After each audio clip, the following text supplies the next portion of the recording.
neza dutangire tubasuhuza abadukurikira buri gihe tuba turi kumwe umunsi ku wundi.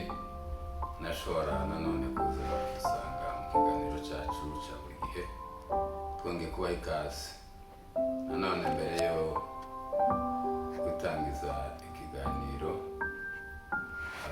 reka n'ubundi tubanze turarike data kugira ngo abane natwe. Mwami wacu data wera uri mu ijuru, izina ryawe ryubahwe. Turagukeneye, turagushaka, turagukunda, kuko izo dukora zose niwe tugomba kubanza imbere. Iyo tutagufite mwami ntacyo twashobora, ariko iyo tugufite dushobozwa nawe, kuko ni wowe uduha imbaraga. Abane natwe muri iki kiganiro kugira ngo aho kigera hose kigire impinduka, kugira ngo gifasha, kugira ngo izina ryawe rihabwe icyubahiro. Urakoze data, ugize neza kutwumva, ni mu izina rya Yesu tudukunda, amen. Turi mu kiganiro muri iyi minsi cy'umuryango cyangwa se cy'abashakanye, ko bagomba kubana neza, kuko ijambo ry'Imana niryo ritwubakira kandi niryo twubakaho. Kuko tuvuze dukomeje kubiyegereza no kubaha ikaze. Ikiganiro cy'uyu munsi kiratanga inama, kiravuga ngo ni inama ku bashakanye, inama ku bashakanye cyangwa ku bubakanye. Bibiliya iduha inama, kuko Bibiliya niyo jambo tugenderaho cyane. Inama ku bashakanye, turavuga aya magambo akurikira kugira ngo tuyiteho abayumva, tuyagenderaho, nituyumva ashobora kutugirira umumaro. Ijambo rya mbere: mu bashakanye ntawe ukiranuka n'umwe ijana ku ijana. Ntawe twashobora kubona ukiranuka ijana ku ijana. Ubushobozi buboneka mu gihe umwe yihanganira mugenzi we, ariko mu yandi magambo nta muntu wabona ukiranuka n'umwe. Ubushobozi bwo gukiranuka buboneka muri cya gihe umwe yihanganira mugenzi wiwe, niwe urusha ubundi gukiranuka, kuko abenshi bananirwa kwihangana. Rero muri cya gihe unaniwe kwihangana, bigatuma imibanire itagenda neza, kubera kuko unaniwe kwihangana. Kuko nta muntu n'umwe wabona ukiranuka ijana ku ijana, kuko hariho buri wese agira intege nke ziwe no gushobora kwiga. Ijambo rya kabiri nanone dusanga buri wese akeneye gufashwa. Niyo mpamvu Imana yabahuje mwembi, abashakanye babiri, buri wese aba akeneye gufashwa na mugenzi we. Niyo mpamvu rero Imana yabahuje muri babiri, kugira ngo umwe natebagara, umwe naruha, undi amushoboze. Bibiliya iratubwira ngo babiri baruta umwe. Iyo umwe ananiwe cyangwa umwe yaguye, ubundi mugenzi we azamufata, azamwegura, azamuhagurutsa, bagakomeza urugendo. Ariko uguye wenyine aba abonye akaga, aba abonye ishano. Uguye wenyine aba ari wenyine. Ariko iyo uguye uri kumwe na mugenzi wawe, aragufata, akagufata ukuboko, akakwegura, akaguhagurutsa, mugakomeza urugendo. Rero niyo mpamvu Imana yabahuje muri babiri, kugira ngo muzamufashanya kandi mwihanganirane. Ijambo rya gatatu: ntukamusuzugure kubera intege nke ziwe. N'uw'agaciro mu buzima bwawe.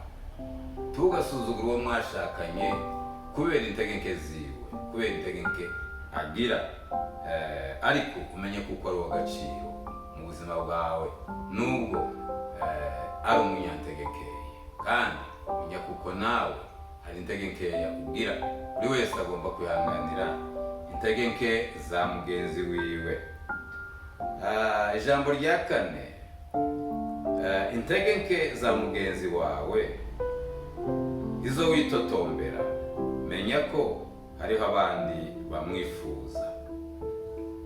Hari intege nke mugenzi wawe agira kandi uzohora uzitotombera ukazivovotera, ariko mu gihe uzivovotera menya kuko hari n'abandi bamukeneye bamwifuza kandi afite za ntege nke ziwe. Birasaba ko ugomba rero kumwihanganira nubwo ari umunyantege nke. Imana yaguhuje nawe izi ntege nke ziwe ni ukugira ngo uzozihanganire. Imana idufashe cyane. Ijambo rya gatanu, irinde gusuzugura indowa yawe cyangwa uwo mwashakanye. Wibuke ko igihembo, wibuke ko ibihembo ni hano. Ibihembo ni hano. Wirinde kumusuzugura uwo mwashakanye, indowa yawe. Ibihembo ni hano.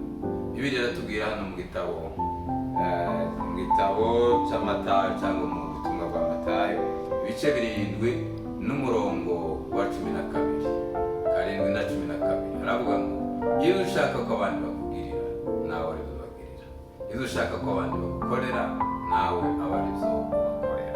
Ni ukuvuga ko wirinde gusuzugura uwo mwashakanye cyangwa ariyo ndowa yawe, kubera kuko ibihembo biboneka tukiri hano. Iyo ushaka ko abandi bakugirira, niba umugirira neza nawe azakugirira neza, kandi niba utamugirira neza tutegereze kuko nawe azakugirira neza. Ibihembo tubibonera hano.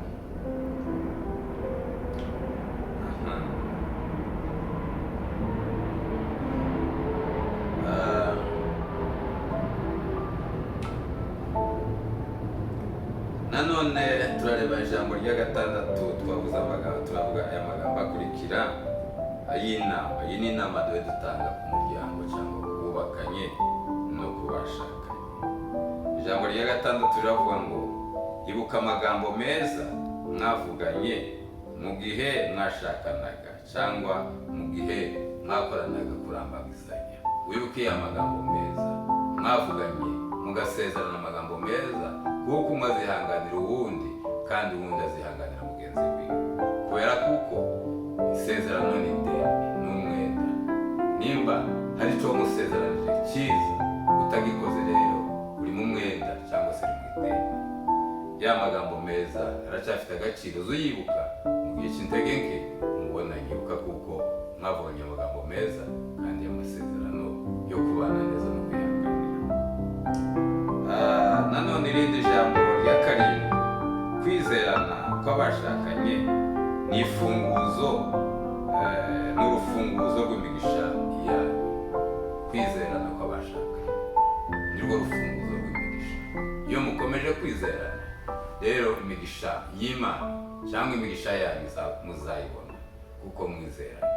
Usanga hari abantu benshi batizerana, umwe ntiyigezere mugenzi wiwe, nyakuko aho ngaho muracyari kure y'imigisha.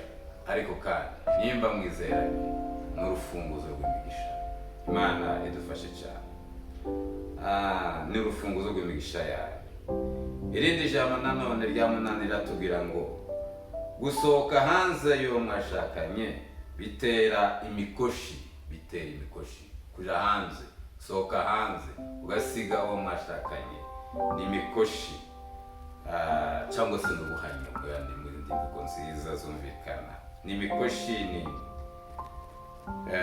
kugira ngo usohoke hanze y'uwo mwashakanye. Imana yaguhuje nawe kugira ngo mubane kuko niwe wawe. Bibiliya iratubwira mu gitabo cy'indirimbo za Salomo ngo ndi uwawe nawe uri uwanje, ndi uwawe nawe uri uwanje. Ijambo rya 9, indowa yawe cyangwa uwo mwashakanye si ikintu cyo gukinisha, n'ibyishimo z'abantu babiri, n'ibyishimo z'abantu babiri ku bushake bw'Imana. Imana idufashe cyane. Iri jambo turisubiremo, riravuze ngo indowa yawe cyangwa uwo mwashakanye w'Imana yaguhuje nawe si ikintu cyo gukinisha, ahubwo ni ibyishimo by'abantu babiri ku bushake bw'Imana. Imana niyo yashatse ko muhura, ko mubana muri abantu babiri. Bibiliya iratubwira ngo si byiza ko uyu nguyu aba wenyine, ngo nico kizatuma ngo umuntu asiga se na nyina ngo bakabana n'umugore wiwe akaramata. Ni ukuvuga ko si ikintu cyo gukinisha indoa, uwo mwashakanye, uwo mwubakanye, si ikintu cyo gukinisha, ahubwo n'ibyishimo byanyu mwembi, kubana kwanyu n'ibyishimo ku buryo bw'ubushake bw'Imana cyangwa mu bushake bw'Imana. Imana yabahujije kugira ngo mugire amahoro, munezerwe, mwishime, mubane neza muri ibyishimo, buri wese n'ibyishimo cyangwa n'ibyishimo za mugenzi wiwe. Irindi jambo nanone rya 10, ingaruka nziza ku bashakanye n'ibyishimo. Ingaruka nziza ku bashakanye nuko ari ukwishyira n'ibyishimo kubana kwanyu. Biri muri inzira byo ngo kubana kwabo kwiza ngo barahagurana ngo batagwa mu cyaha ngo kuko babana amahoro. Kubana kwanyu ingaruka zabyo n'ibyishimo. Iyo hatabaye ibyishimo nta mibanire ibihari. Kubana kuba gufitemo igitotsi kuba kuri mu kibazo, ariko kubana ingaruka zazo zo kubana kwanyu kuko Imana yabitegetse n'ibyishimo. Birasaba kuko rero mwishimana mukishimirana buri gihe, murasabwa kwishima. Ijambo rya 11, ushaka kugarura ibyishimo no kwihangana. Ushaka kugarura ibyishimo no kwihana, no kwihana. Reka dusome mu Byakozwe n'Intumwa. Ushaka kugarura ibyishimo biba byarabuze no kwihana, kuko abantu benshi muri iki gihe usanga kwihana kwarabaye gukeya. Ariko reka turebe Byakozwe n'Intumwa ibice 3 umurongo wa 19.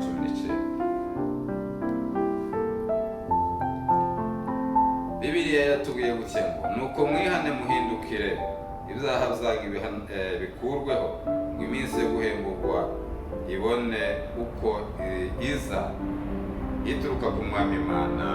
Amen.